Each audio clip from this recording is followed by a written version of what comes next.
Guys, welcome back. I hope you guys enjoyed the last session. That was amazing with Jai. Really, really good information. So we've taken now we started out with mental health and wellness for our creatives. We went into songwriting, and now we're gonna go into actual vocal production with the one and only Justine Blazer. Justine is a Nashville producer, singer, songwriter, composer, and recording artist. She's been taking the musical world by storm, earning seven number one singles on various independent charts.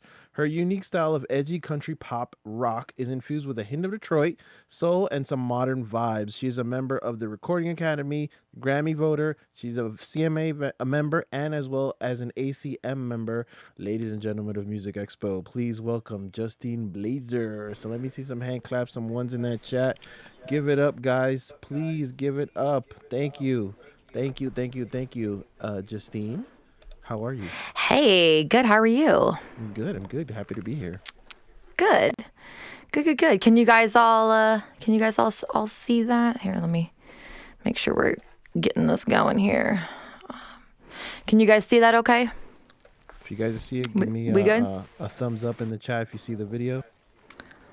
I'm not in the chat, so I'm trusting you I guys. got you. I got you. Cool. All right. Well, I guess I'll begin as long as we have all that up there. You guys should see flowers and vocals with Justine Blazer. You guys good? Awesome. All right. Hey guys, welcome. This is my third consecutive conference. Thank you so much to the Music Expo for having me. I want to thank Mr. Luik and Mr. Frank. They have been so immensely helpful all week long, just getting this technology up to speed. So everybody get those ones in there. Thank them for all the efforts because there's a lot that goes behind the scenes. So just so thankful. So we are so glad to see you guys here today. Like Frank said, my name is Justine Blazer. I am a music producer out of Nashville, Tennessee. I have been working as a professional producer, artist, singer, songwriter for the past 15 years. I'm originally from Detroit, and I've been in Nashville for 9 years. And I run two studios here in Nashville. It's called 1017 Studios. One is the audio facility, and then I also have another facility for video and visual photos. So a few things is I've been working my way through the industry since back in the day, back in my Detroit days. I've done everything from those small, coffee house gigs to restaurant gigs to working my way up to national tours to putting out 7 albums myself, all independent. I have worked my way up to national sponsorships, European tours, and then eventually, singing for 75,000 people. For the national anthem for various events. So it's just been a really cool journey, and I'm not slowing down anytime soon. I absolutely love this, and I love sharing kind of my knowledge of the things that I have learned beyond the way. So I got into audio a few years ago when I discovered that, I could definitely start doing this myself. But prior to my production career, I had always relied on other producers to produce my stuff for me. And I am very finicky when it comes to my own stuff. I'm very, very picky. And so I always just felt like this could be better. What are ways that we can make this a much better process from start to finish, everything from the technicality aspect to it, to just, basic customer service, so that is something that I have built a brand here in Nashville of something that I don't think a lot of other people are offering, just being able to kind of speak both languages. I'm able to, I'm a trained vocalist. I've trained in opera, jazz, theory, all of that stuff all throughout my whole life, mixing the performance into it, and then obviously mixing the production and technicalities in with it. So I'm really excited to share some of the things that I have learned, I've been taught, and some things that I've just kind of picked up and sort of done my own way. So hopefully you guys can get a few tips and trips for yourself as well. And I've done stuff with Antars, JST plugins. I have done videos for auto-tune, things like that. I spoke at NAMM this past January, and I'm going to miss NAMM this year, but So sad, but I'll see you guys all in 2022. But yeah, so I just want to kind of break down, kind of the process with that. If you guys have any questions, just go ahead and jot them down. I can't see the screen right now because both of my screens are being utilized with with all the stuff going on. But if you guys have any questions, just let me know. We'll do Q&A at the end of this. So, all right. So first thing I want to do is get right into it. So vocal production. So we want to kind of talk about some of the basics. So with your studio, you want to obviously have a room that's optimal. My very first studio was out of my spare bedroom at my previous home. So it really wasn't that spectacular. I had a little bit of treatment on it. I had like a really basic microphone. In fact, I think I still have my first microphone. Let me show you guys. This was my first, holds near and dear. This is my first microphone. It's the AKG P420. So this was my very first microphone, and then I have started developing the other microphones, building them up. But I did a lot of tracks on that. I did a lot of demos, and it's a great mic, and it's very affordable. And I was running a Focusrite. So it's a very simple setup. I was running Pro Tools 10, and I was running a Mac. So I kind of outgrew that over the years, and then kind of built up. I got a new custom new Mac now, and just upgrading my gear throughout the years. But you guys do not have to start with anything that spectacular in the beginning. Just kind of get going, get moving. A couple things you guys definitely want to make sure, especially with vocal production, is that you have a high RAM, at least 16 gigs, and that you're kind of running on an external drive because you don't want to be using all that CPU power within. And Pro Tools is a very CPU extensive DAW as it is. So, you want to kind of just minimize anything that's going to be sort of, eating up any of that. Because the thing with vocals is, with like a MIDI track or a drum loop, if your computer, poops and, you big deal, you just kind of pick up where you left off. But with vocals, you definitely have to make sure that you don't, miss that opportunity for that perfect take, and that has happened. So you just really want to make sure that all the technicality points are it starts with your hardware. So just don't skip, don't cut corners on that. Get the stuff that's really going to be optimal for your vocals. Run a really good preamp. Run a really good like I said, microphones. They don't have to be that expensive, but just make sure you find something that is right for you. My room is treated with, I have 24 panels of the ATS acoustic panels. They're all throughout. You can kind of see them on the ceiling. They're on the wall. They're hanging from about a foot off of the ceiling. So it actually kind of provides a 360 sort of, it absorbs a lot of those frequencies from all aspects. And then I have a few of the additional panels. So my room is really, really flat, but it doesn't have much echo, but it's just got a nice presence to it. And then behind me, I actually have 4 panels that I can kind of place, and if you guys can see that, I'm not using them for today because I don't want to mess up with the visual, but I do sometimes place those as needed, and that just kind of takes practice of kind of where you actually place those to help kind of create a flatter sound when you're in the studio. The temperature of the room is really important. So your singer comes in, you really want to make sure that it's a comfortable environment. So you want to make sure it's 70-ish degrees. You don't want to be freezing in there. The worst thing is we come in there and it's freezing, and your voice can kind of tighten up, and you don't want to do that. Whether it's you or you're producing an artist, you really want to make sure that you have warm-ups. If you're not a vocalist as a producer, that's okay, but get familiar with the process. So maybe go on YouTube and maybe look at a few videos of lessons and such as. What I do is I have my artists do these like warm-ups. I have them do like woo, these sirens, these lip trills, just to kind of loosen up and really make sure that they're feeling nice and warm. What I mean by prep is a lot of times I'll actually do a call with a lot of my artists before the actual vocal session, is just kind of making sure that they're up to speed on it. I like to work really fast in the studio. I don't like to spend all all day just kind of figuring out the song. The day of your session is not the day to figure out the lyrics and figure out all that stuff. That should all be done prior to. So I just want to get in, get right to tracking, and no dilly-dallying around. I just want to get right to it. So all of that other stuff, working out the placements and your resonators and your articulators and all that stuff, I really recommend doing that in a prior session. I typically do a Zoom call or something to that nature, just to really make sure that they're they're really on point.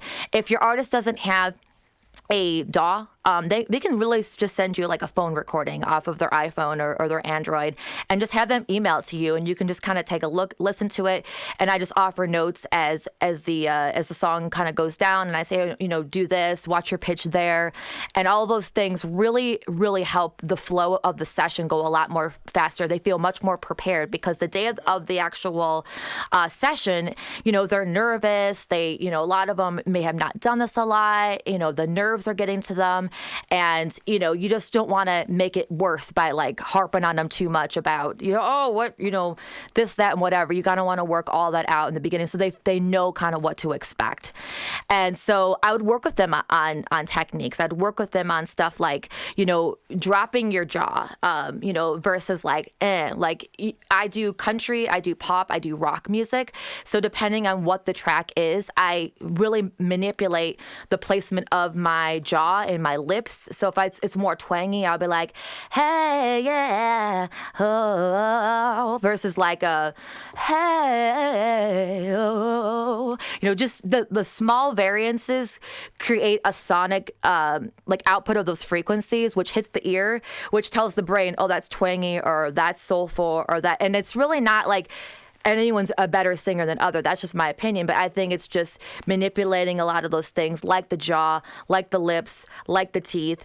And like if I'm having a singer in here and they're just kind of, I can hear if it's throaty, or I can hear if it's too nasally, or if it's just kind of neutral. And I'll tell them, like, if it's something like really, really bright, I'll say, bring it down into the throat. I want it to sound more like this. You kind of get that air, versus like up in the nose. I want it to sound more like this, a little bit more nasally. So it's just about placement of that. And it really makes a difference when you're actually in the studio, when you're actually trying to get the best performance of your artist. So all of those things matter. I recommend really digging into that a little bit deeper. I'm just going to kind of go through this as fast as possible so we can get right to the content. But definitely don't overlook that part. And then just the vocal session itself, just making them feel prepared. All right. Next thing is, they're scared. These are clients, right? They're coming in here and they're just, oh, maybe this is you, but singing can be scary. It's a scary thing. You're in the studio and you're hearing yourself back, and it's just this really weird sort of environment. So I always tell them, don't even act like I'm not even here. And I encourage my artists to really contort their face. Think of it as you got to do whatever you can, body and face, to get the audio. That is the objective. This isn't about looking cool for the camera. Save that for the music video. This is about whatever we have to do to sonically get those frequencies out in a pattern which hits the ear, which makes it sound pleasant. That's the goal. That's the goal of this whole thing.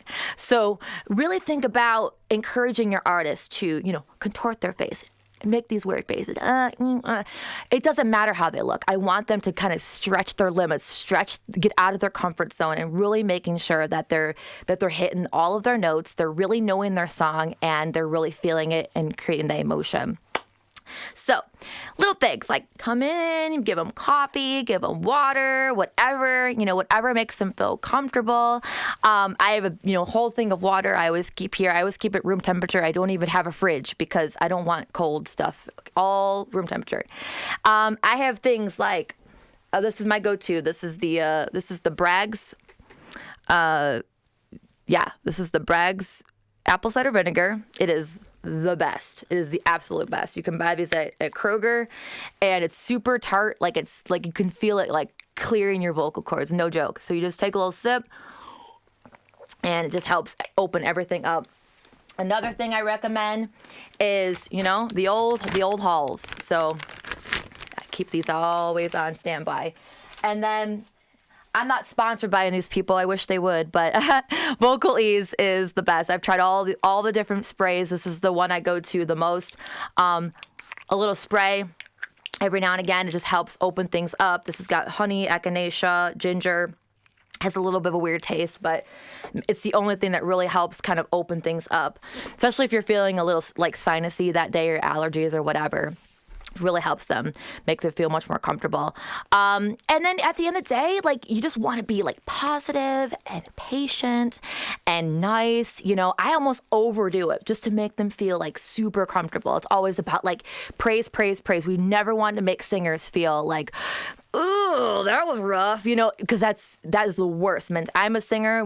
If someone says that to me, I get very self-conscious. I'm like, oh wait, did that suck? Like, and then they're shut down, and then the session's done. So you always want to kind of come at it with like the reverse psychology. Like, yeah, I love what you did there, but try it more like this, and maybe demonstrate a little bit. So it's always a praise, always a compliment, and then followed up with like what you're wanting. So versus like, oh, that was freaking awful. What the heck are you doing?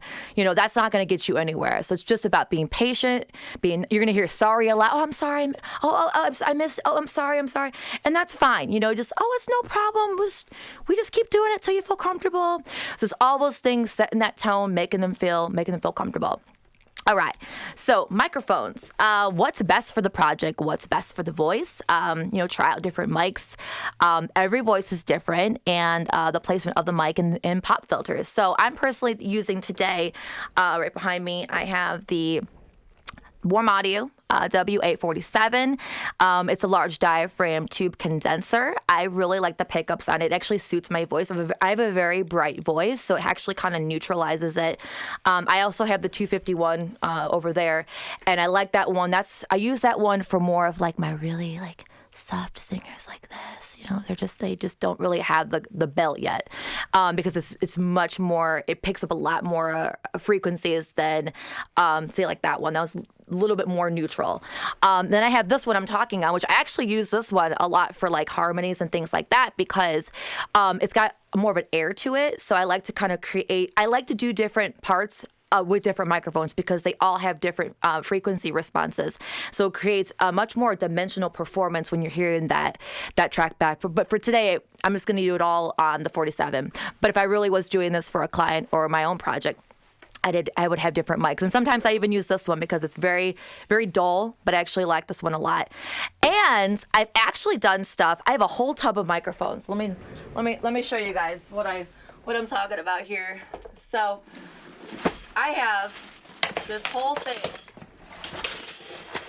full of microphones. This is my microphone tub. So I pretty much go through here, and sometimes I want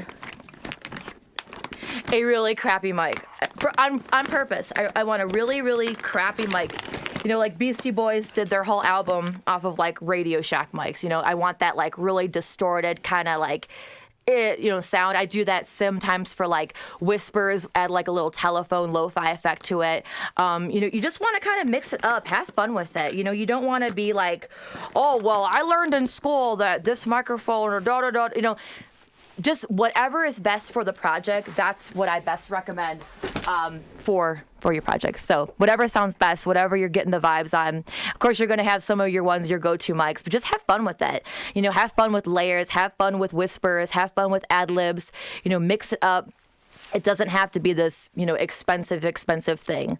Also, placement of microphones. So sometimes I'll have to kind of test on a new artist, especially. I'll have to maybe test a couple different microphones on them, because I have to check for a few things, how their voice is sort of, you know, carrying and resonating. But I'm also, you know, checking for sibilance. I'm also checking for, is it too nasally? Is it too throaty? Is it too, you know, is it better if I tilt the microphone this way? And it's these small things which actually make the biggest difference, in my opinion. So it's just kind of that trial and error, just kind of knowing your artist, knowing that vocal, and just being really aware of all of those small things.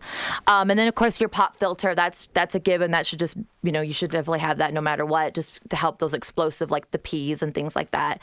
And then, like I said, just every voice is different. So just don't have like one mic and like use it for everybody. I mean, maybe in the beginning when you don't have a lot of money yet, but definitely like work towards getting as many mics as possible to have just different options.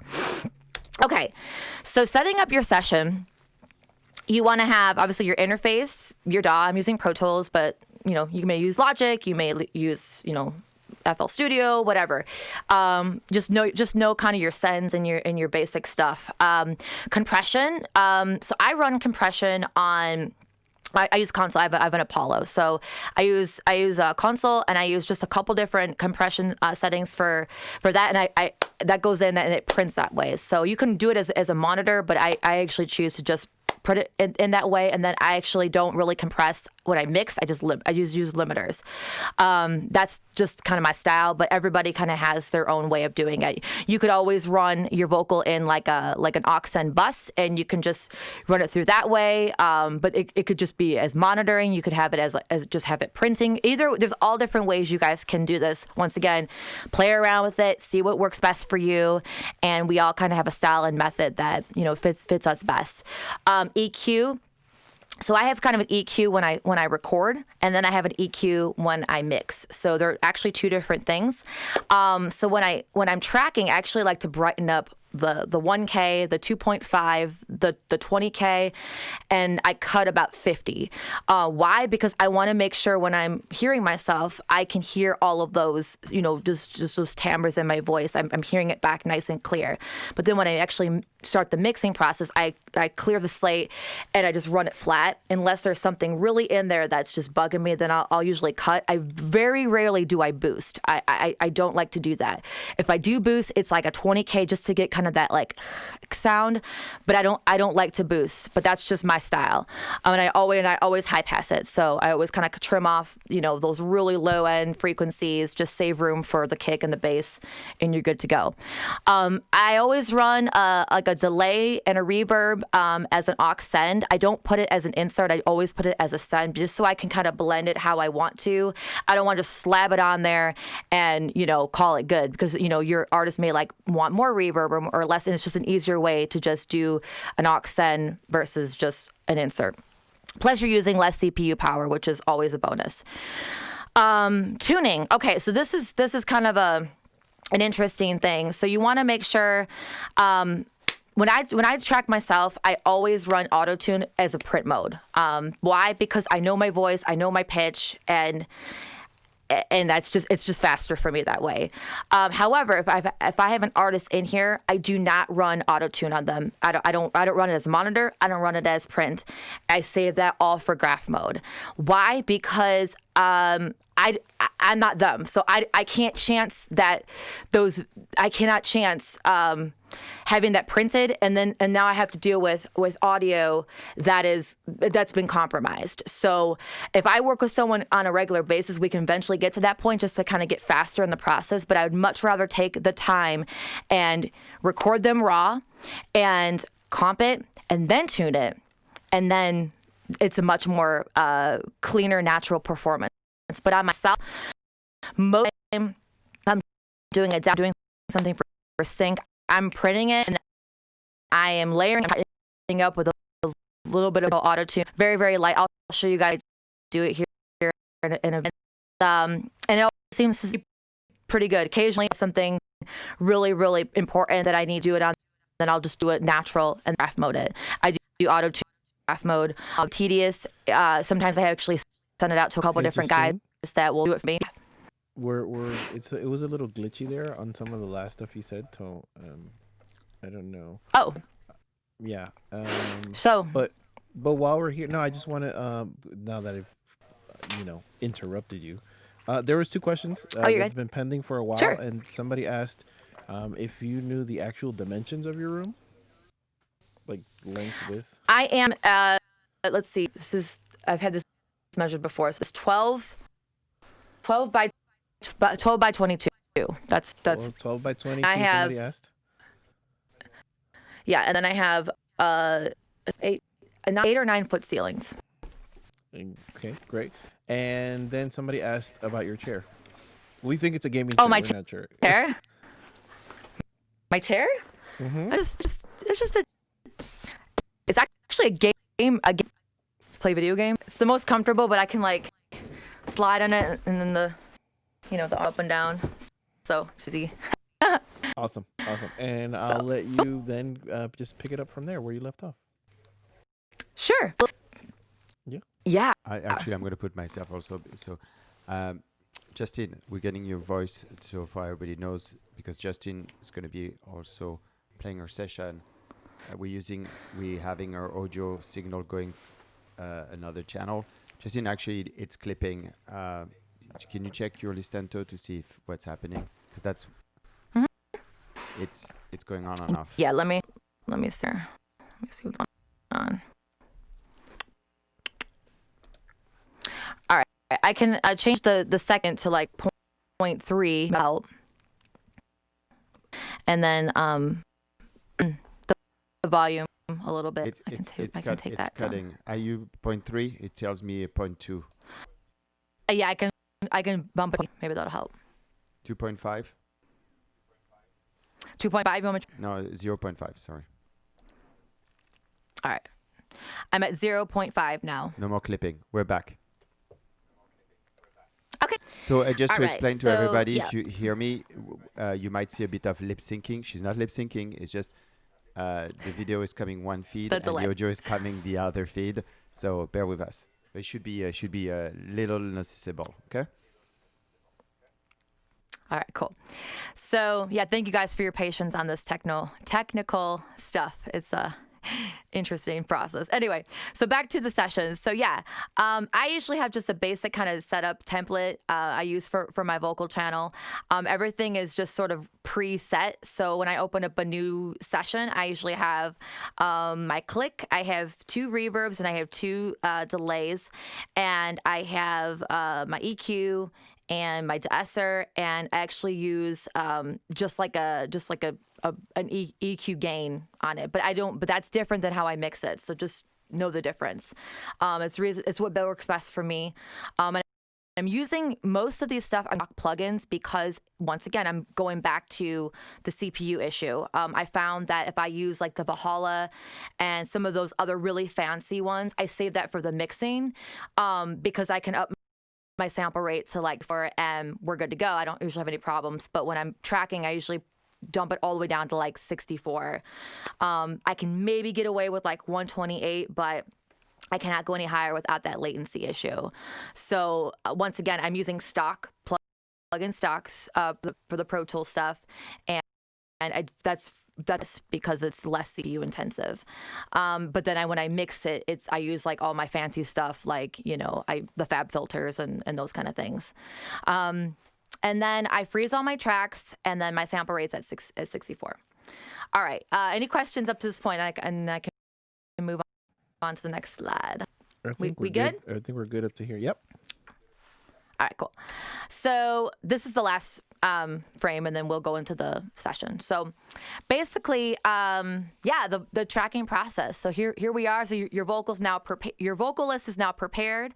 You should have done some warm-ups with them. The room is comfortable. Your room is treated. You have a microphone that's best for them. Your session set up. All of that stuff is covered, and now we're going into the actual tangible moment of the day, and that is the tracking process. I do is, whether myself or my artist, I do a guide vocal every time, no matter what, because they're not familiar. They don't know how to do it. So I hear it in my head. I hear the way I'd like them to be done. And so I literally send them me singing their song, and it helps. They all are like, that's so helpful. Thank you so much.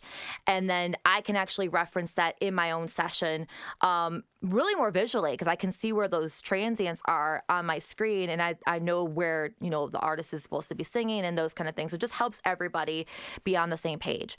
Once you get that guide vocal in, whether it's myself or my artist, I have them practice that, whether it's a couple hours, a couple days, a couple weeks, but they got to practice. Then we get to the real vocals. So if it's me, I'm running it in loop mode. So I just kind of highlight a section, hit record, and I go to town. If it's my artist, it's in punch mode. So I'm just kind of punching in section by section. So the way I usually do vocals is I'll do verse 1 like 4 or 5 times. But I have done as many as like 20 playlists for like one section. You know, it just depends on how skilled that vocalist is. Am I charging them by the clock or by the hour? You know, they gotta want to get through it faster. Is it more a very detailed process? And whatever, each artist is sort of different. So I just kind of gauge that as it comes. And then I always go verse 1. Then I skip to verse 2 because it's usually the similar timbres in the voice, and my preamp is usually set at a certain level where I'm not like squelching in that track. So I'm just compensating more for the volume. Then actually skip to the bridge because they're usually a little more of a build there, and then actually save the chorus for the last. Why? A, they're usually more comfortable by now. Their voice is a little more warmed up, and it's the last thing we have to do. So mentally, it's like, oh, this is the last thing I have to do. Cool, I got it. You know, so that's usually that process. And then it's chorus 1 and chorus 2. I usually comp and fly, and then chorus 3 and 4. I usually have them, you know, do it again. So, and we're usually just going section by section, line by line. But once again, every song is different. There may be a little different tail at the end, whatever. I had them punch those in, easy, no big deal.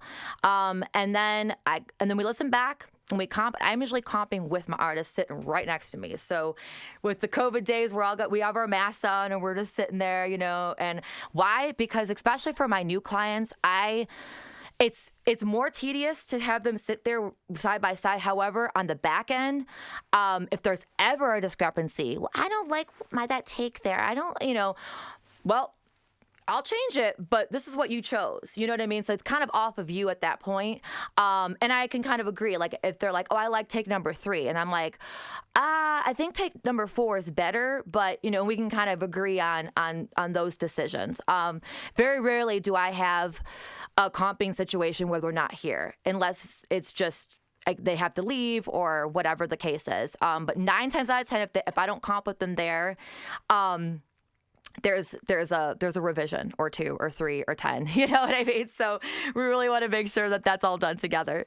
Then we comp it, and then I'm usually listening to it back. I usually put like a little auto tune on it, but I always explain to them like, hey, this isn't the final like tuning. I usually go through it with graph mode, but that takes like an hour minimum per stem, you know, so it's a very like lengthy process. But I explain to them like, I don't like to tune like the T-Pain style. I like to tune I kind of look at the transients and I just kind of like, you know, literally take my cursor and just nudge it up to that line, and then I get right out of it. So those natural little like are natural. I don't like to get those out of there. But it's just a technique you have to just sort of learn and develop and practice with. So once we have that, then I will do the doubles. So I'll just go back in and double up, and I usually don't comp doubles. I just get them till I get them. So if that first pass sucks, then I just say okay and redo it, and I just get it till I get it right. The only thing I kind of really do like hardcore is that main stem, and then the same thing with the harmonies. I just get it till I get it. I don't comp it. I just get it till it sounds right, and I'm usually just punching it in as I work my way down the song. The next step, this one seems to be, in my opinion, the most important, is vocal line. So absolutely 100% buy this plugin. It'll change your whole like everything. So buy it, and I have like the basic project version vocal line. I don't have the fancy version, but that's all I need it for. I just make sure that all those transients are exactly the same, and sonically it just sounds so much better. Like what a difference that plugin makes. And then once I have all of that, I consolidate all my tracks down, and then actually save in a new session, and I start the mixing and mastering, which is like a totally different process, which we may or may not have time for today. But this is the main vocal session, so yeah, I can get started with the process. So yeah, any questions right now? No? Maybe. All right, I'm gonna stop sharing, and I'm actually jump to my Pro Tools screen. So hang on.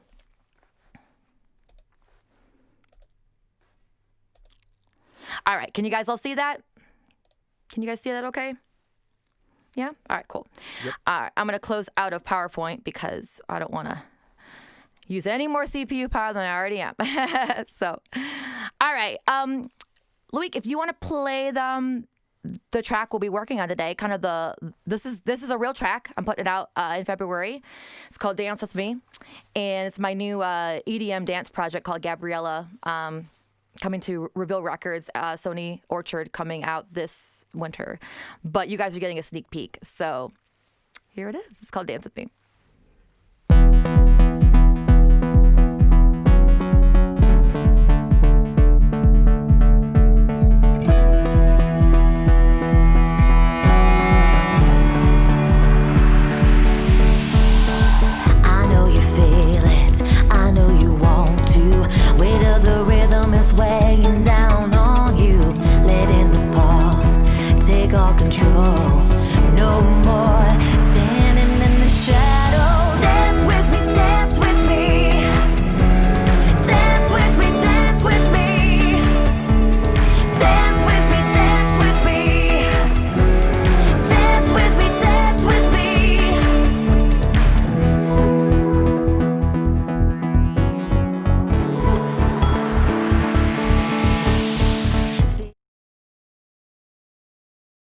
After that section, Yeah. and work on that section and move forward. You're back Because on.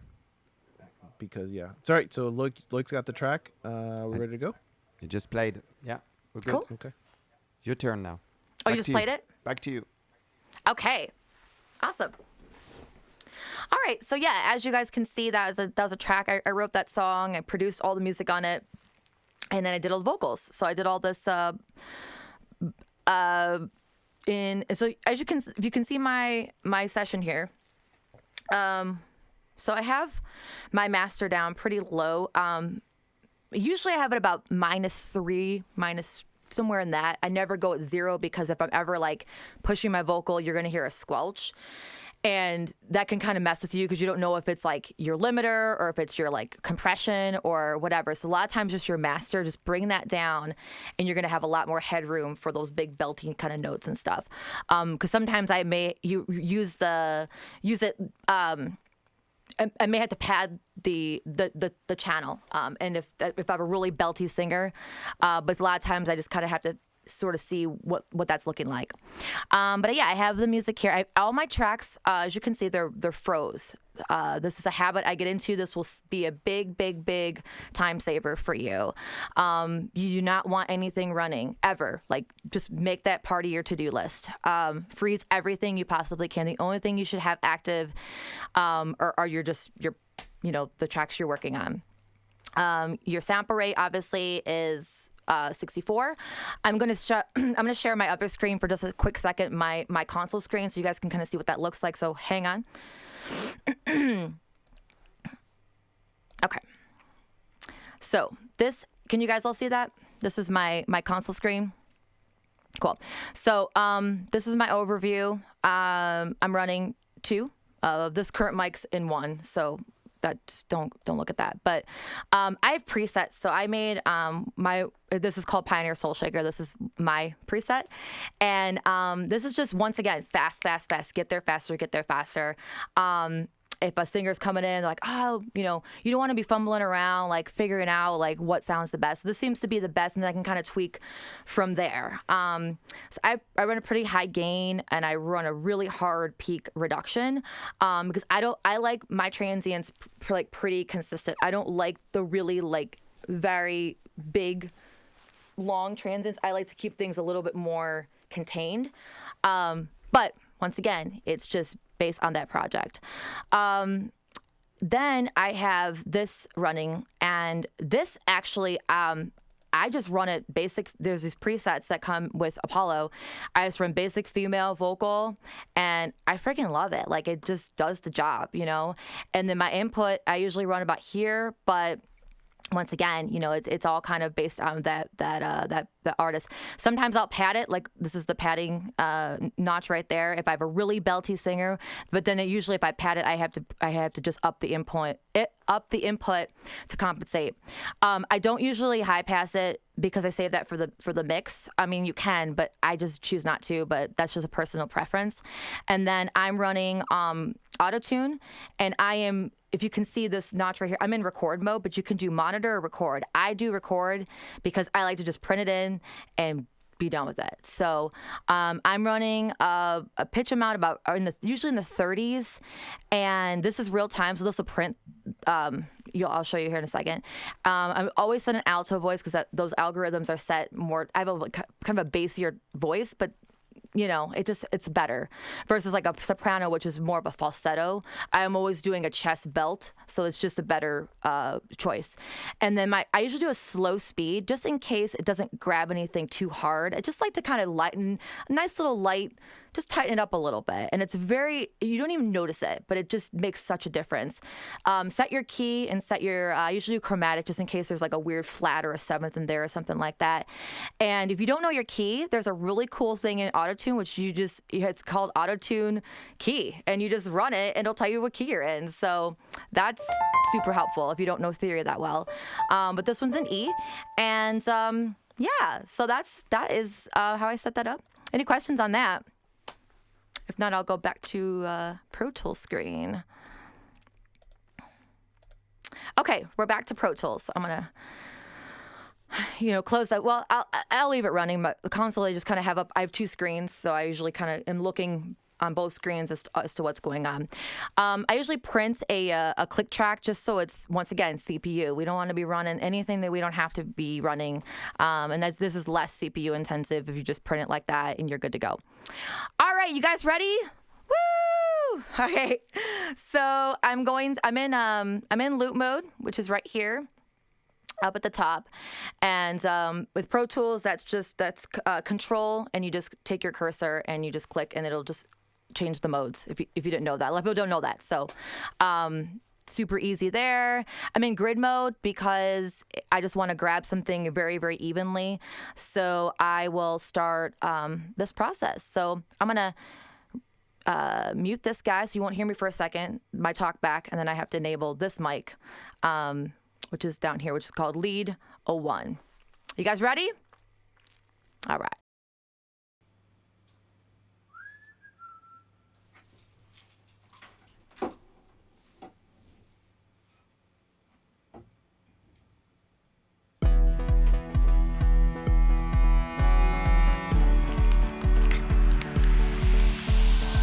I know you feel it, I know you want to. Weight of the rhythm is weighing down on you. I'm gonna mute the main. All right. Here we go. All right, that looks good now.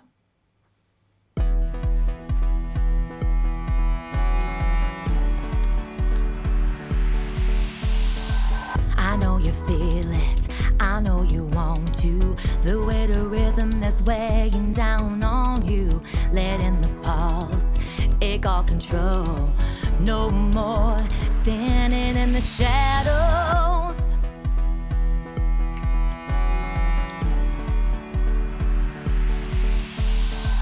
I know you feel it, I know you want to. Weight of the rhythm is weighing down on you. Letting the pulse take all control. No more standing in the shadows.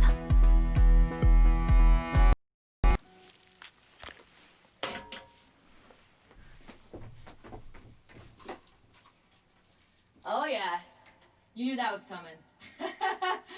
All right, so we had two passes there, but you can just start over. So I'm in loop mode. So these are collecting right there. So I'll just do a few more, and but if I wasn't running the internet and all that stuff, that wouldn't have happened. But I'm running so much stuff right now. Pro Tools is like So let's do that again, just a few more times, and then we'll kind of go from there. All right, here we go.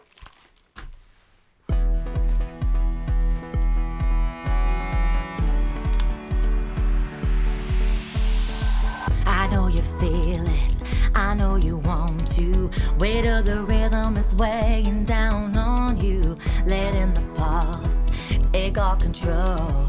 No more standing in the shadows.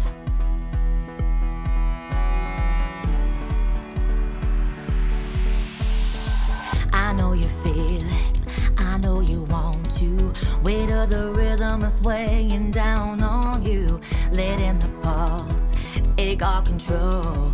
No more standing in the shadows. I'll do one more.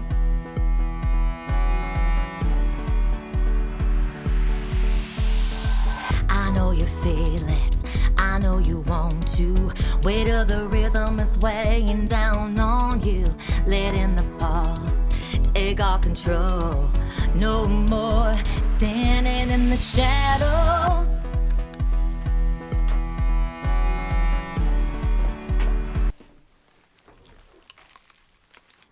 Okay. All right. So that was verse 1. And yeah, so I'll just do a chorus, and then we'll just kind of go from there. I won't do the whole song today, but we'll just do the verse and a chorus, and I'll show you how that process works. So now I'm going to capture the first 2 measures right here, and I'm just gonna grab that amount. So I always know it's 2 measures is sort of like my go-to. So here we go. I'm going to the chorus now.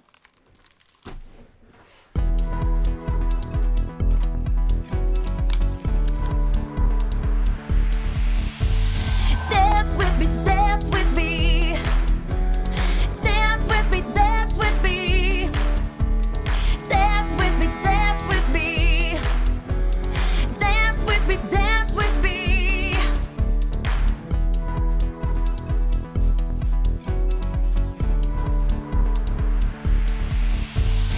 Dance with me, dance with me. Dance with me, dance with me. Dance with me, dance with me. Dance with me, dance with me.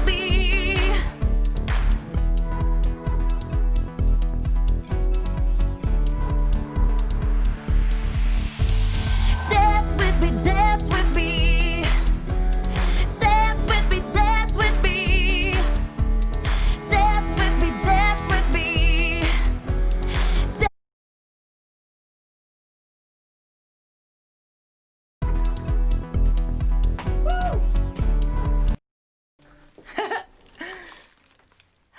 Okay, how can you not like dance to that? All right, so that's our main. So now we'll jump to comping. Let's pretend we got the whole song recorded, and that's usually how I do my own vocals, exactly like that. So I'm usually dancing, whatever I got to do to make it seem like energetic. If you're just like, dance with me, it's not gonna cut it. So, all right. So now, what I do is I just kind of start like consolidating these playlists because they're all kind of all over the place. So, what I typically do is I'll just start doing this, and I like everything kind of like all even because I'm kind of OCD, so I have to have it all kind of like. Yeah. And then I usually go in here and I'll just delete unused. So this is new lead 5 through 9 and delete it. Done. Cool. So now what I'm going to do is I'm going to create a new playlist and I call this new lead. And by my labeling, you can see I do .01 and then as it playlist, it's all even. So now you're not going, wait, which one is, which take is that? It's just getting that habit of this. So what I do now is I'll do new lead.c, and that means comped. So now I'll move this up here, and then I just work my way down. So now I am just going to trim all this off because, yeah, we don't need that. I'll go into split mode on this section because I like to kind of get in there a little bit more detailed. And I'm just going line by line. I think you guys have the lyrics. I always have the lyrics to that. I had a sheet. You guys can see my music stand. And I have a little, like, old printer in my studio, but it does the job. But I always have my lyrics because, yeah, you got to have them. So, yeah. All right. So now we're going to go through here. So you just solo it out. I know you feel it. I know you want to. Weight of the rhythm is weighing down on you. Okay. 2. I know you feel it. I know you want to. The weight of rhythm that's weighing down on you. I messed that lyric up, didn't I? 3. I know you feel it. I know you want to. Weight of the rhythm is weighing down on you. 4. I know you feel it. I know you want to. Weight of the rhythm is weighing down on you. All right, so I like that. I like 4, but on you, that's a little flat. So I'm actually going to find 1 and comp it out. Watch. It's weighing down on you. There it is. That's it right there. So I'll pop that up there. I might get a little bit more time conscious, but for today, it's good enough. But you get the idea. So sometimes I have to kind of go like section by section. I mean, let's just maybe do word by word. Depends on how challenging the session is and the singer that you're working with. So sometimes you get really lucky and it just they nail it. Sometimes you don't, but you work with what you get. You never want to be like, I can't do this. Yes, you can. There's always a way you can make this work. So just listen to it back. Always add your fades. I always add them on the breaths just to kind of make it sound as natural as possible. I always do it in either the beginning or the end of the breath. So, and just nudge it as needed. I know you feel it. I know you want to. Weight of the rhythm is weighing down on you. So down is a little weird to me. So I'm just gonna nudge that a little bit more. Weighing down on. So now, in this instance, what you want to do is you really want to get in there and do some surgery. So this is what that looks like. So you want to get in there. On Pro Tools, it's the T button. So you get in there and you zoom, just zoom it in. And what I do is I will find those transients like this and peel it back like that. So now that's even. See how that transient goes like that and then goes like that? That's what you want. You want it to seem as natural as possible. So then you add your fade, zoom it out, and here we go. Weight of the rhythm is weighing down on you. So it's better. It's a lot better. I may even do that just to pull that clip gain down just a touch, just to give it a little bit more evenness to it. So now, weight of the rhythm is weighing down on you. Yeah, much better. Command S, which is your save. Very important. All right, so now we're going, every time I do any section, I save it and keep moving forward. So now we're at next line. So back to solo 01. Let in the pulse, take all control, no more. I'm gonna stop right there. That's all thing I wanna listen to. Let in the pulse, take all control. Okay. Let in the pulse, take all control. Oh, I like that one. That one's really nice. Let's see what 4 does. Let in the pulse, take all control. So 3 or 4, if you're sitting here with an artist, you can be like, oh, I like this one. Let them decide. Let them have a say. Oh yeah, I love how you picked 3.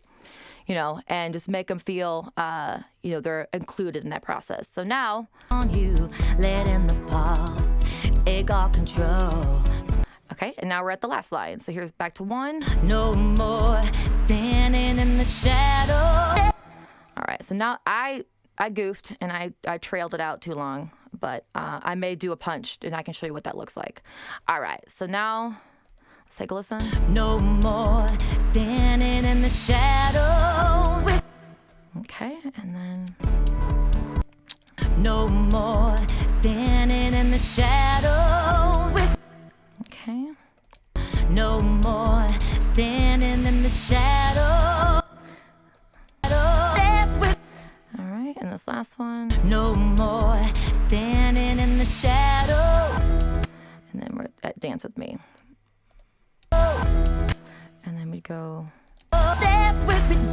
So what I'm actually gonna do right now is I'm gonna punch that whole line, and I don't like it. I don't like it. I didn't do it. That was my own fault. So what I'm gonna do is just hit record and just kind of pick it up where it went. So what I'm gonna do, just to be, yeah. All right, here we go. Let in the pulse. So now I gotta go back to punch mode. So up at the top, and I gotta get over there real quick. On you. No more standing in the shadow. Dance with me, dance with me. Okay, we're good. All right, so that's that process. And then just peel this guy back and you're good to go with that. So it's right there. And then, yeah. All right, so check it out. Take it out of record. Take all control. No more standing in the shadow. Dance with me, dance with me. Cool. So I actually don't like that very first line, but that's okay. We have all these options here, so just swap it out. No more, That's better. no more. I like that. That look got the little no more. Those little things, you know, those make it sound cool. So don't disregard that stuff. No more standing. And then I chopped off my S, so gotta even that out. Do that. Standing in the shadow. Dance with me. Cool. So now we're at the chorus. Save. Cool. And then I could even check these other options out just to be. Dance with me. I like that. So I'm gonna grab that guy, pull that up there, and then just boom. Dance with me. I like that. All right. And we're just going to keep working our way down. We got 3 options here. I usually have like 5 or 6, but today we're only doing 3. So Dance with me, dance with me. Dance. okay. Once again, line by line. Dance with me, dance with me. No, do not. No, way too nasally. Dance with me, dance with me. No. So we're going to go with 1. It's the most neutral. Dance with me, dance with me. So just understanding the decisions that you're making and why. If this was called country song, the nasally would work. But because this is a pop song, if I was sending this to like a supervisor or something to that nature, they wouldn't even like it because it's got that little twang, and that sometimes can make or break those sync licensing deals. It's that critical. So just knowing the difference. All right, the next line. Dance with me, dance with me. That sounds pretty solid. Dance with me, dance with me. Okay. Dance with me, dance with me. Cool. Let's go 3. That's got a nice, cool tone to it. And then this last line. Dance with me, dance with me. Okay, not bad. Dance with me, No. dance with me. No way. Never. Dance with No. me, dance with me. So yeah, I just know what to pick. So just, you know, kind of know what sounds best, and I always add these little fades to it. And then that's that. So just go back to waveform. Just so visually, you know what's happening. Take a listen to it all the way through. I know you feel it. I know you want to. Weight of the rhythm is weighing down on you. Letting the pulse take all control. No more standing in the shadow. Dance with me, dance with me. Dance with me, dance with me. Dance with me, dance with me. Dance with me, dance with me. Yeah, I love it.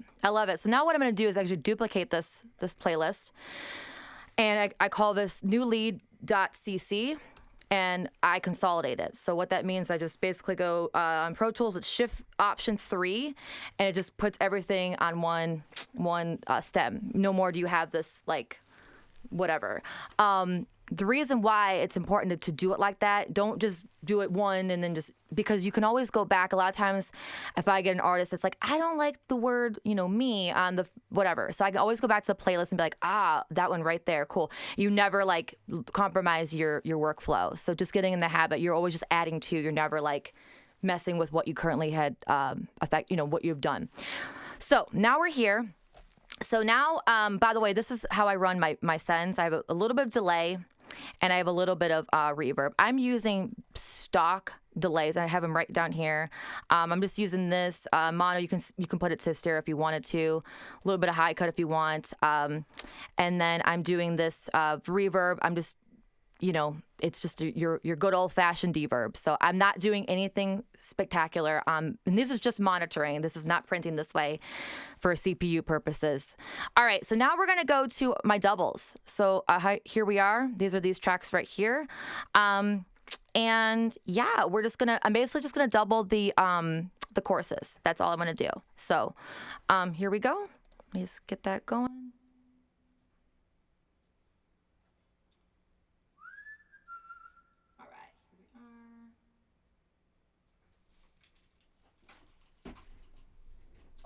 Gotta go back to no. I'm gonna do no. I'll do punch.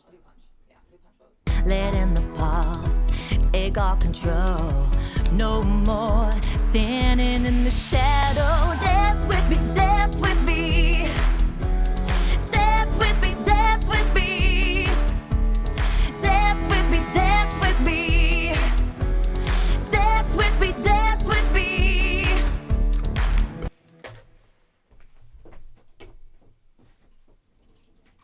Okay. I'm happy with that. So for time purposes, I probably would have gone through it a couple more times, but it's all good. So then I add another double, so I guess a triple. I just call it double one, double two. And when I'm mixing, I just usually put these like hard right, left. Probably like I do a mono. I'll show you what I do, but hard right, left, and it just creates a really cool spread on that chorus. So here's my double. Second one, here it is. Let in the pulse, take all control. No more standing in the shadow. Dance with me, dance with me. Dance with me, dance with me. Dance with me, dance with me. Dance with me, dance with me.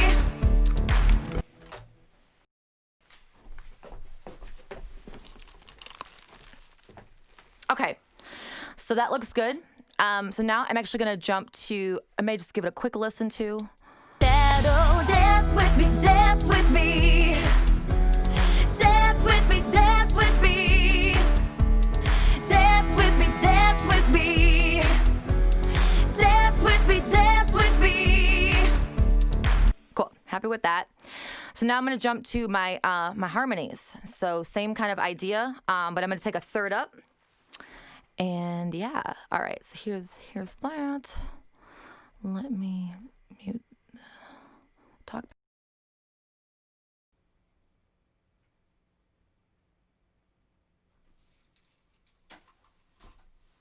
Woo,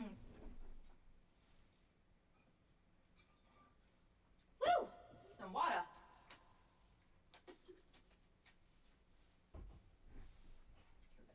Let in the pulse, take all control. No more standing in the shadow. Dance with me, dance with me. Dance with me, dance with me. Dance with me, dance with me. Dance with me, dance with me.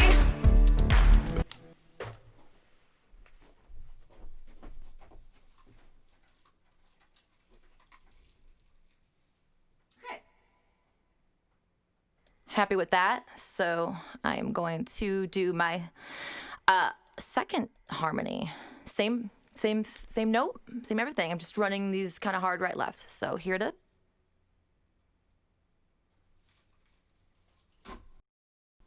Let in the pulse, take all control.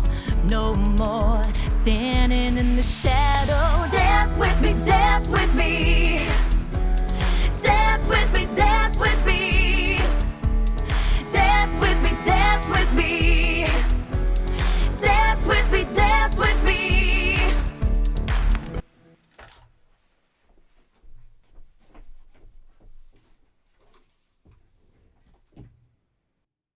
Okay, so I always have my colors. They're always the same. Leads are pinks. Harmonies are purple. I kind of learned that from Andrew Shep's, watching his stuff. So I've watched all his work, the way he sets his templates and everything. You guys had him yesterday. That was cool. So here we are. We're now back to the sessions. So I'm just going to move this one up here.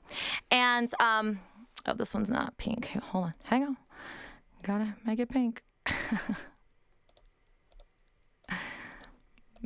There we go. There we go. Perfect.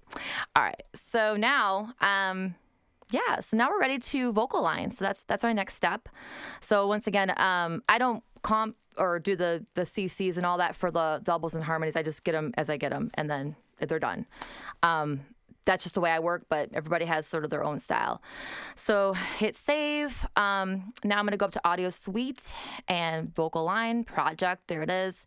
And here is how that looks. So want to go into slip mode, but I've had some guys they're really adamant about being grid. I like slip just so I can have more control, but you find what works for you. All right, so grab capture and then just go on down to dub, capture spot, and you just repeat that, capture, spot, and boom. Okay, so now I'm going to group these. You got to kind of work back and forth between groups because you can't do this in a group. You have to do it one by one. But then I just call these BGVs. And the reason why I do a group is I just do that and just trim it all in one command and do my little fade. I always do that style of fade just so it's not like super obvious or whatever. And then same idea is I just do like that. Add a little fade, swoop it up, and done. Take a listen. You want to listen back every time because if it's wrong, you can always do Command Z to undo it and redo it so it's right. Oh, dance with me, dance with me. Great. So this is where it's really tedious because you have to do this one by one, section by section. You can't just grab it all and call it good. So now we're going to go to this next line. And same process, capture, dub, capture, spot, repeat. And while you're doing this, Justine, somebody asked a question, if you have any tips for not overcrowding the same frequency range. And in their particular situation, the track is in mono.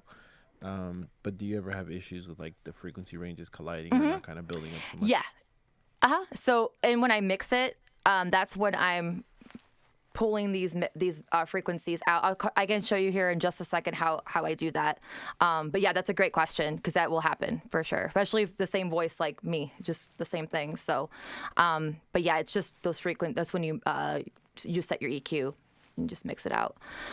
So here's this. Dance with me, dance with me. That sounds great. Okay. And then we're going to jump to the next section. Any more questions while I'm doing this?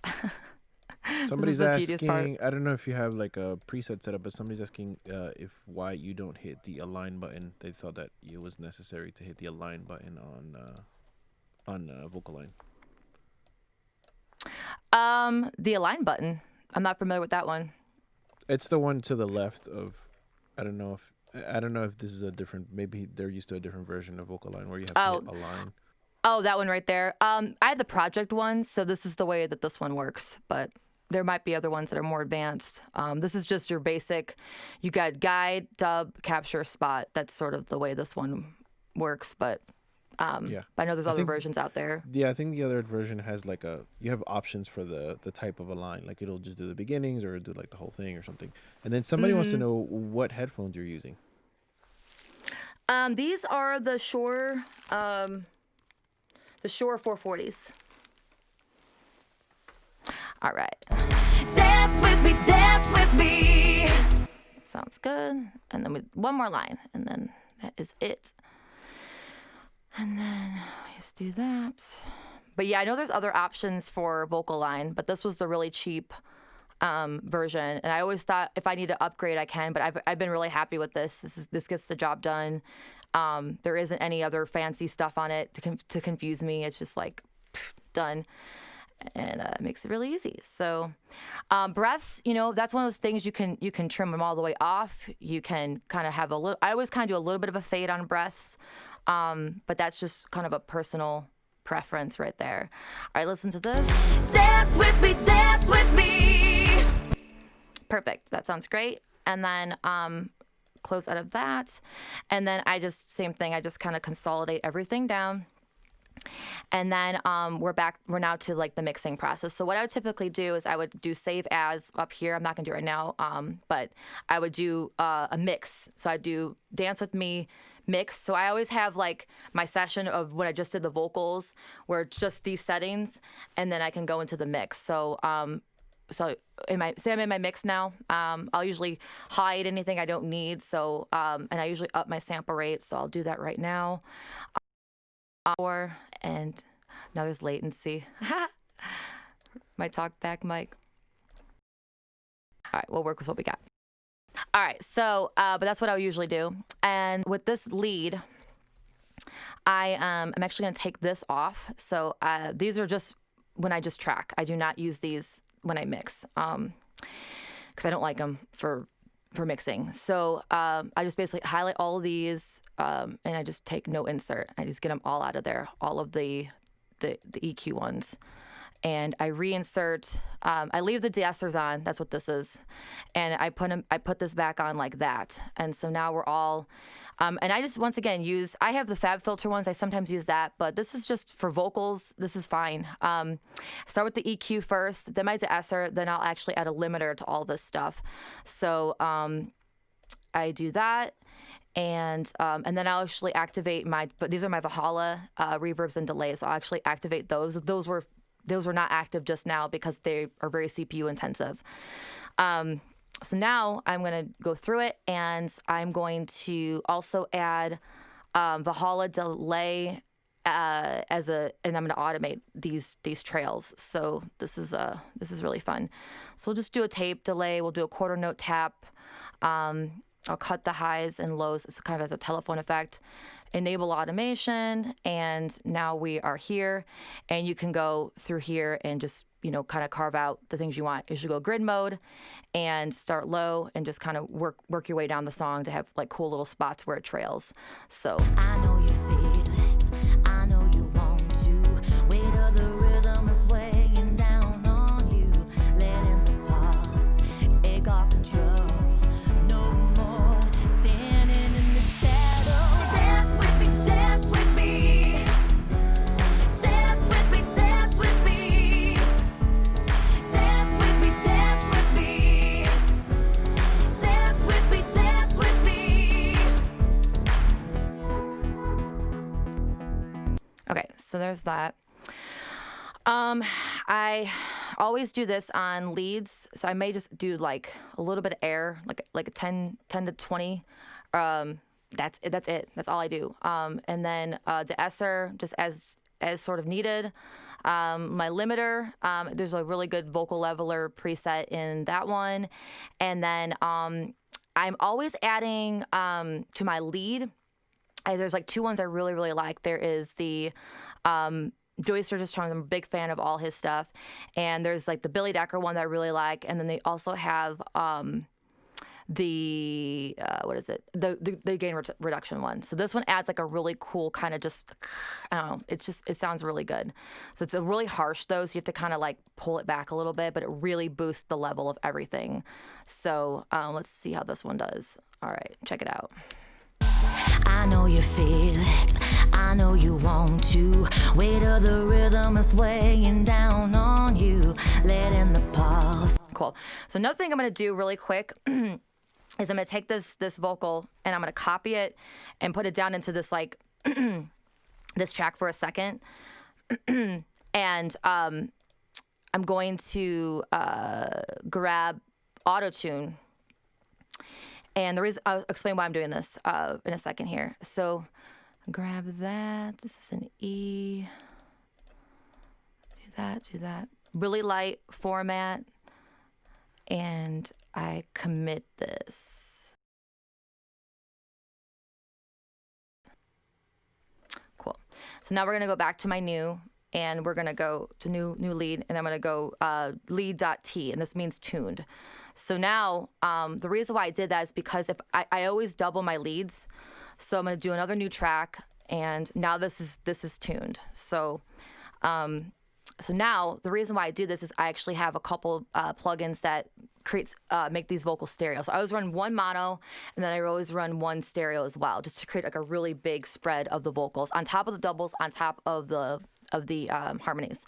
So the one I really like, there's a couple, but this one, today we'll use vocals, the CLA vocals version, and the Start Me Up is super good. You can always that's a good go-to, and then there you go. So then just do that, so it makes it into stereo, and just copy your EQ and your de-esser, and you don't have to do this. You don't have to do these other ones, not necessary. And then I'll also add the Valhalla delay right there, and I'll also add my Valhalla delay and reverb. So just copy those over, and then just listen. So I know you feel it, I know you want to. Weight of the rhythm is weighing down on you. Letting the pulse take all control. Another thing I do is I always put these in a VCA master, my vocals only. I know people are kind of partial to VCA masters, but I put every vocal every time, no matter what. So the reason why is it gives a little hotter presence, and I can automate the volume as I want to, because my mixes, if you ever hear my work, it's very vocal focused. So the vocals are hot, hot, hot. I love it that way. Not everyone's cup of tea, but that's the way I like it. So you just group this one. I only do the lead mono, and I go group, and this is just VCA JB. That's me. It's already existing. Cool. This would be number 2 then, and then you just it's right down there. So, and now we're automating just this guy right here. So I know you feel it. I know you want to. Weighing down. it gives you a lot more control. So I know you feel it. I know you want to. Wait till the. So now the question back to the doubles and all that stuff. So yeah, so what I do with the doubles is I always pull all of these down. I always high and low pass it like this, and I usually like the 4 to 5K. I dip it down 1K for sure. That's a really harsh frequency, and right around that like 200, I dip, because I don't like it real like. I like it just all super low. So now it's really going to blend really well. And this is just my go-to. I've done this like hundreds of times, so this is what works for me. But you'll just kind of find what works for you. And I just know it's gonna blend really well. And then back to this guy, you can just bump this up to your vocal leveler, and you can just copy all these over. There's no point in having to go through these one by one. And same thing with this, just copy these over so it's all pretty even. But you can, spend more time on all of this stuff. But I'm working fast. I'm usually doing demos for sync licensing and stuff like that. So I have to get these done really, really fast. Now, if there's an artist we're spending a lot of time on it, obviously we're going to just really make it a very, slower process, but this is usually the pace I'm working at. Save that. Now I always spread this one like around 70-ish. I learned that from Gene Freeman. He taught me that just to create a really cool spread, but never like hard right left, like 100%. And then harmonies, I treat the harmonies like it's framing the lead vocals. So sometimes I actually pull it in tighter, like a 57, but you can even go wider depending on the sound you're wanting, because this guy's in full stereo, and this one's in straight mono, so it gives a really cool blend. All right, so take a listen. I know you feel it. I know you want to. Wait till the rhythm is weighing down on you. Letting the pulse take all control. No more standing in the shadow. Dance with me, dance with me. Dance with me, dance with me. Dance with me, dance with me. Dance with me, dance with me. And that's it. That's it. Amazing. So we have a few questions here, but before we move on to the questions, let me just say how amazing all this is, that this is live streaming. Justine is recording herself and running back and forth. She obviously got all her steps in on her Apple Watch today. And so this is like a big risk for everything, like all this audio and stuff happening at the same time is kind of nuts. So first of all, thank you, Justine. Let's give her a round of virtual applause over there in the chat. So I have a couple of questions right here. Somebody asked, are the limiters you have there, are they to prevent clipping? And then somebody asked, are there any unexpected tips or tricks for auto tuning that you might have? And they said that's something that they noticed, where it can be a fine line between sounding great and not working at all. Yeah. So the limiter, right? I'm a big fan of Joe Wanasek, so he's a limiter guy. So is Billy Decker, and that's why I don't use a lot of compression. I just don't. I'm all about limiters because I like to push as hard as I can to get the maximum level of that transient. But I provide the limiting is when I rely for my mastering chain. I do compression on it, but on the individual track itself, like I said, I'm just creating that limiting just to create just that. I like that really present sound. But once again, so I have some tracks that are just I need to compress it more, kind of trial by error, trial and error. But that's my go-to. And then the question about autotune, yeah. So it's one of those things that you just want to find the right setting for you. So for me, because I track my own vocals all the time, I just know what setting to work with. But for a singer, like I think I mentioned this before, for a singer that I don't know, I don't use any auto tune. I use absolutely zero. And the reason why is because I need to know what their voice sounds like. I mean, I could practice them a million times, but the second they're on the mic, it just changes. It just responds differently than I was used to. So I don't want to be sort of like locked into, oh crap, I have to work with this sort of like, this sort of manipulated audio. I like it in its raw form. So that's when I go into graph mode. And that's a whole nother like class itself of how to run it through graph mode. But you can actually watch. There's a ton of YouTube videos out there. And some guys use Melodyne. I don't even own Melodyne. So, but I've heard that's really great. I actually have the Waves tune. I use that a little bit. There's a lot of great options out there, but I've just always used autotune. That's even before they took an interest in what I do and started, sponsoring some of my stuff. But I was just using it since day one. And I was like a big anti auto tuner. I don't need auto tune. Like I was one of those people. But I just discovered that when you add those stacks and stuff, it just really feels much tighter and much more cohesive.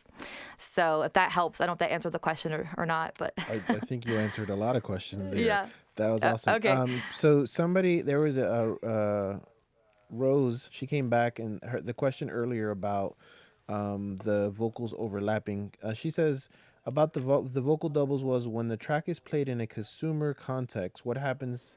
That happens to be mono. How do you avoid any issues with the multiple tracks overlapping? I'm not 100% sure on the question.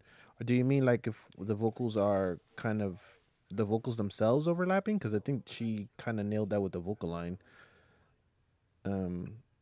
Rose, if you're there. Yeah. So while I didn't see her respond. So while we wait for her to respond, if you guys want, we can continue this lovely chat over in the Slack chat. Remember that you guys can access all the links for that over at the musicexpo.co website. While we're here, we have a couple of things. We actually have something to give away, Justine, which is pretty amazing. Ooh. We're going to be giving away the Sonarworks Studio Edition. So this is software to calibrate your headphones. I don't know if you use it or if you've used it before. They were the sponsor of this chat. You have? What do you think? Oh yeah. It's great. Yeah, it's phenomenal. So I'm going to be asking them a question from your talk, and the winner who responds first in the chat will receive the Sonarworks Studio Edition. So if you guys are ready, I have my questions here. I was taking notes while she was speaking. And here we go. Drum roll, please. So what is the name of the first microphone and interface that Justine used? What was her first combo? And now we're waiting for the responses in the chat. People are like rewinding the video. Like, what was she saying? Uh-oh.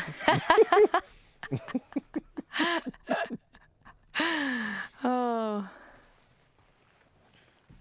And it looks like Rose got it. The AKG and the Focusrite. Thank you so much, that's Rose. it. Congratulations. You are the winner of the Focusrite Studio Edition, which is an amazing thing. I actually am a big fan. I got turned on to it actually through Music Expo.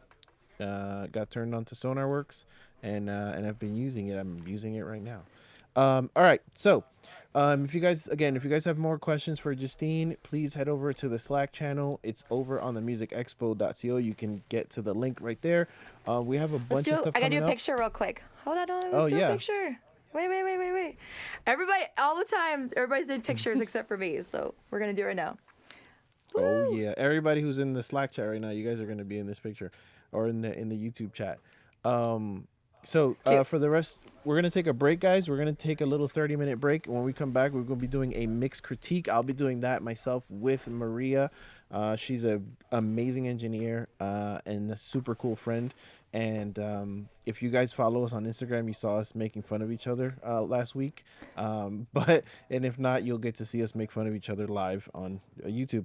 Um, there are some other giveaways that are going to be happening. We want to thank our sponsors. We want to thank the guys over at Sonarworks. We want to thank the people at IK Multimedia. We want to thank the people at Odyssey. Their headphones. There will be a raffle, guys. Remember for the Odyssey headphones. So make sure you head over to musicexpo.co and get that done.